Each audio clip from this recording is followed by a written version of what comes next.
পশ্চিমবঙ্গের ক্ষমতায় এসেই বড় ধরনের বিতর্কের জন্ম দিল বিজেপি সরকার। রাজ্যে প্রকাশ্যে গরুসহ বিভিন্ন পশু জবাইয়ে কড়াকড়ি আরোপের নতুন নির্দেশনা জারি করা হয়েছে।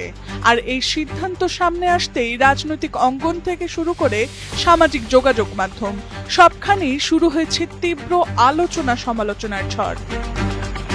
নতুন নির্দেশনায় বলা হয়েছে, সরকারি অনুমতি ও পশু চিকিৎসকদের সনদ ছাড়া কোনো গরু, ষাঁড়, বলদ কিংবা মহিষ জবাই করা যাবে না।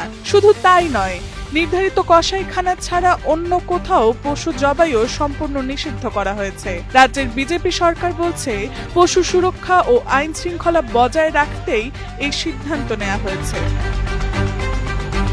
নিয়ম অনুযায়ী কোনো পশু জবাই করতে হলে আগে প্রমাণ দিতে হবে যে পশুটির বয়স 14 বছরের বেশি এবং সেটি আর কাজ বা প্রজননের উপযোগী নয়।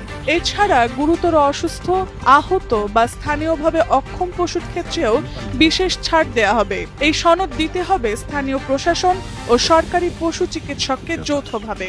নতুন আইনে আরও বলা হয়েছে, প্রশাসনের কর্মকর্তারা যে কোনো সময় কসাইখানা বা সন্দেহভাজন স্থাপনায় অভিযান চালাতে পারবেন। নিয়ম ভাঙলে সর্বোচ্চ 6 মাসের কারাদণ্ড, জরিমানা কিংবা উভয় দণ্ডের বিধান রাখা হয়েছে।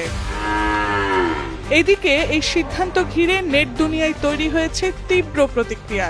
অনেকেই বলছেন এটি ধর্মীয় ও খাদ্যাভ্যাসের স্বাধীনতায় হস্তক্ষেপ। আবার বিজেপি সমর্থকদের দাবি, বহুদিন ধরেই এমন একটি আইন প্রয়োজন ছিল। সম্প্রতি বিধানসভা নির্বাচনে জয় পাওয়ার পর বিজেপি সরকার এই সিদ্ধান্ত কার্যকর করল। আর সেই কারণেই বিরোধীদের অভিযোগ, ক্ষমতায় এসেই নিজেদের রাজনৈতিক ও আদর্শিক অবস্থান স্পষ্ট করতে চাইছে শুভেন্দু অধিকারীর সরকার।